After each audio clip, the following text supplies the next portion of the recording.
Orang-orang yang berhasil mendapatkan malam Al-Qadar, maka setelah dia mendapati itu, esok harinya kelihatan lebih tenang, lebih baik, lebih damai, lebih pengen untuk ibadah meningkat, menjauhi maksiat.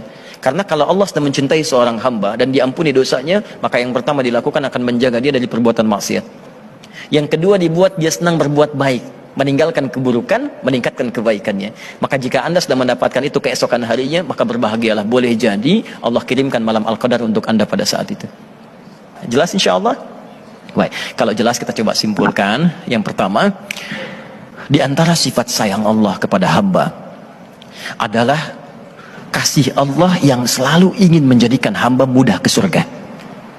Untuk itu Allah berikan satu waktu dan kesempatan yang sangat istimewa untuk menggugurkan semua dosa-dosa yang pernah dilakukan selama hidup, plus lipat gandakan pahala tanpa batas yang sangat luar biasa.